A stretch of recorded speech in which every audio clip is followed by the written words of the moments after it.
Assalamualaikum warahmatullahi wabarakatuh.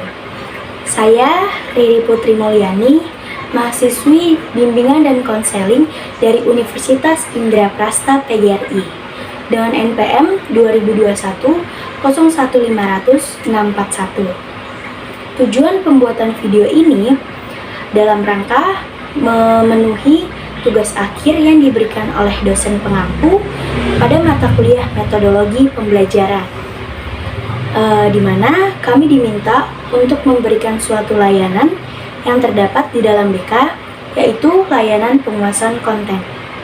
Baik, saya akan masuk ke dalam tugasnya. Assalamualaikum warahmatullahi wabarakatuh. Selamat pagi semuanya, salam sejahtera bagi kita semua. Bagaimana kabarnya anak-anak ibu hari ini? Alhamdulillah, ibu sangat senang sekali mendengarnya. Anak-anak ibu semuanya pada sehat, ceria, dan gembira. Oke, sebelumnya sudah ada yang kenal belum sama ibu? Atau pernah lihat ibu di mana gitu? Belum pada tahu ya? Ada pepatah yang mengatakan, tak kenal maka tak sayang. Maka dari itu, ibu akan memperkenalkan diri terlebih dahulu. Nah, selanjutnya giliran nanti kalian yang memperkenalkan diri ke ibu. Oke, baik. Halo semuanya, perkenalkan nama Ibu Riri Putri Mulyani. Ibu biasa dipanggil dengan Ibu Riri. Ibu merupakan mahasiswi dari Universitas Indraprasta PGRI. Ibu mau nanya, ada yang tahu tidak Universitas Indraprasta PGRI itu di mana? Ya, betul sekali. Tepatnya, ibu berkuliah di sana dengan mengambil jurusan bimbingan dan konseling. Oke, lanjut. Kita lanjut ya anak-anak sekalian. Jadi, berdirinya ibu di sini, ibu ingin memberikan suatu layanan yang terdapat di dalam BK.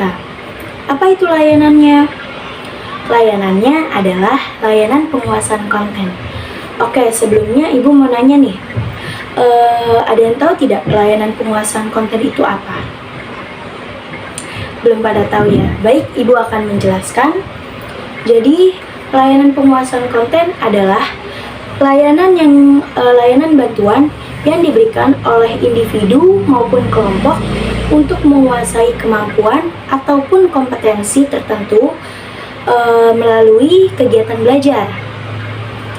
Nah, jadi ibu mau nanya, apakah kalian sudah mengerti apa itu layanan penguasaan konten?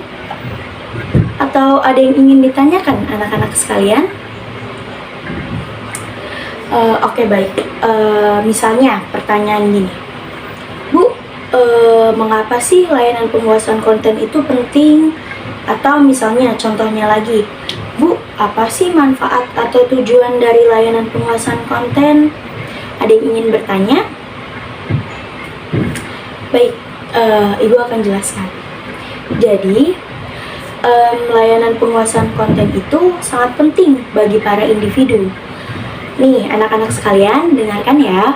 Jadi, karena adanya layanan penguasaan konten itu, bagi para individu ini nantinya akan mendapatkan tambahan wawasan dan pengetahuan atau pemahaman tertentu terhadap suatu konten.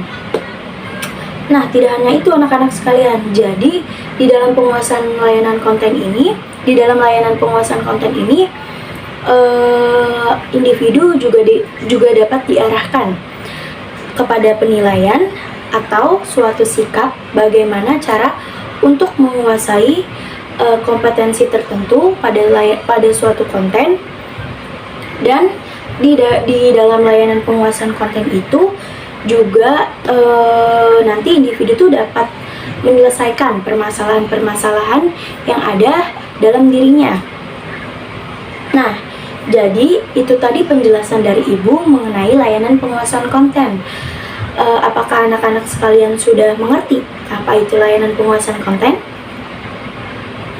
Ya, ibu senang sekali mendengarnya. Anak-anak sekalian sudah paham apa itu layanan penguasaan konten. Jadi, ibu akan masuk ke dalam topik pembahasan.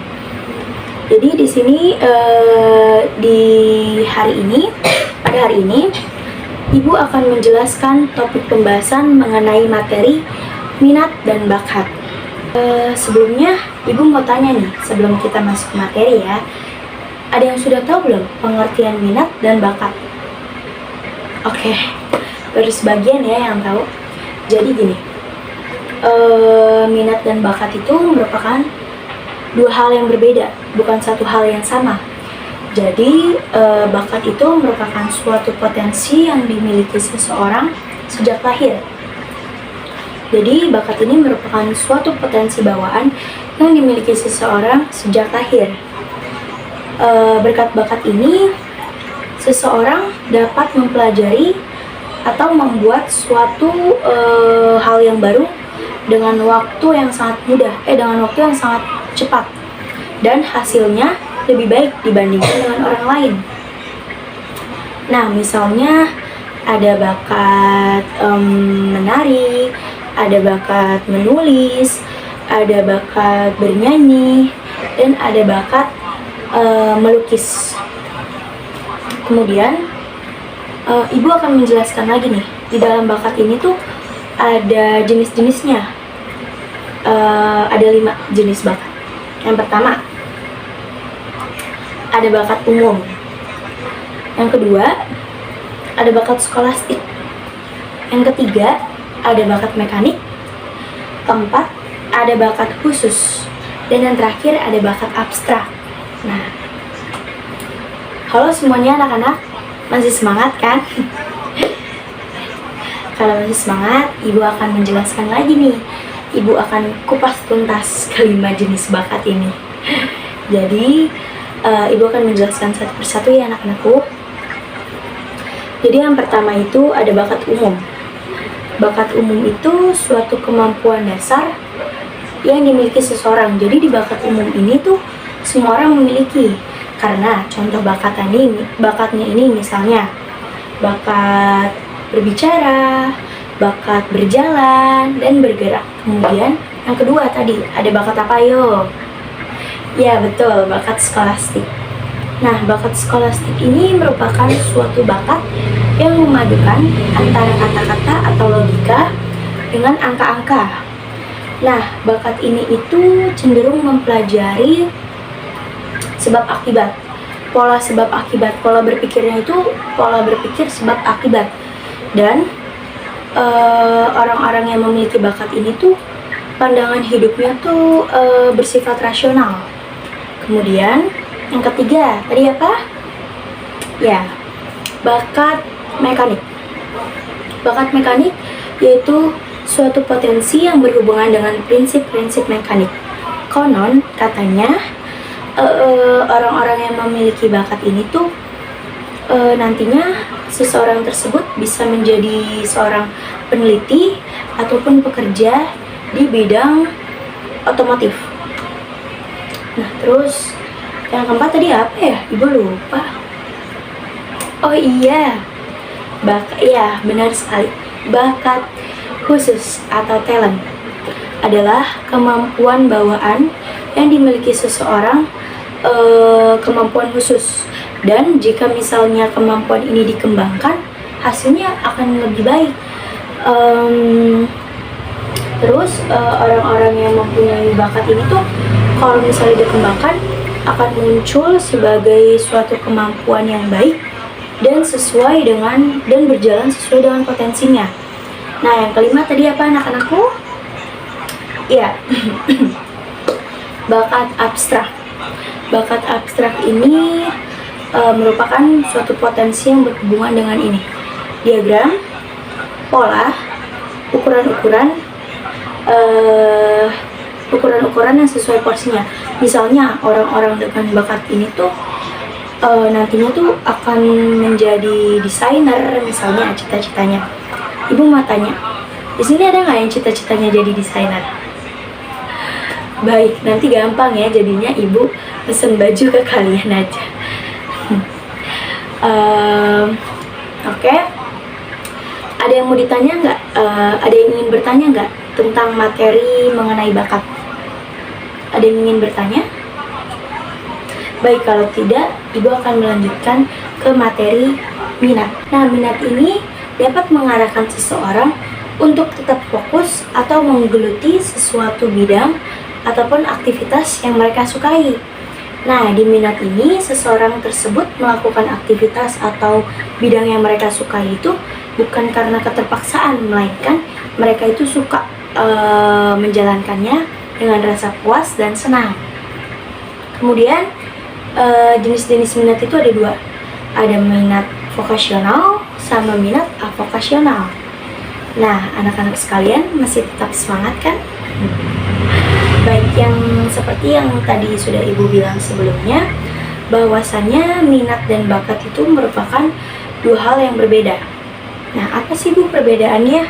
Jadi perbedaannya itu, jika bakat merupakan suatu potensi bawaan yang dimiliki seseorang sejak lahir, sedangkan minat merupakan suatu ketertarikan seseorang pada suatu aktivitas ataupun di bidang tertentu. Oke, selanjutnya Ibu akan menjelaskan pula cara menentukan minat dan bakat. Nah, yang pertama itu, temukan hal-hal yang kamu sukai. Yang pertama itu, kamu harus tahu nih, hal-hal yang kamu sukai itu apa, hal-hal yang kalian sukai apa. Nah, yang kedua, amati hobi kalian. Misalnya, kalian hobinya tuh di olahraga, di seni, ataupun lain sebagainya. Nah, kemudian yang ketiga itu, mencari pengalaman. Karena menurut Ibu itu, guru terbaik adalah pengalaman. Karena kalau kita nggak mencoba dulu, kita nggak tahu apa yang nantinya dapat kita pelajari. Jadi mencari pengalaman itu penting. Kemudian yang keempat itu adalah kalian itu mengikuti kegiatan ekstrakurikuler. Pastinya ada dong di sekolah kalian kan kegiatan ekstrakurikuler. Nah, itu kalian ikutin tuh. Kalian sukanya olahraga, berarti kalian ikutin futsal.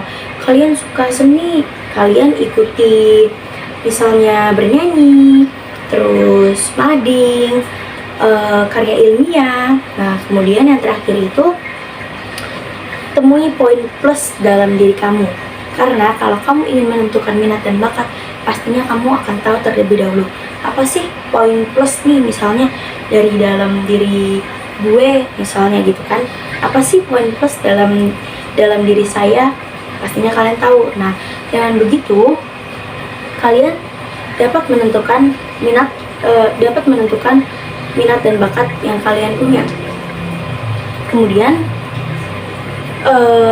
Ibu akan menjelaskan pula hubungan antara minat dan bakat. Minat dan bakat mempunyai hubungan yang sama dalam merencanakan pilihan karir kalian di masa yang akan datang. Tentunya kalian pastinya mau dong bekerja sesuai dengan potensi yang kalian punya, kan begitu anak-anak sekalian? Ya. Nah, makanya itu minat dan bakat itu mempunyai hubungan yang sama untuk menentukan pilihan karir kalian di masa yang akan datang. Nah,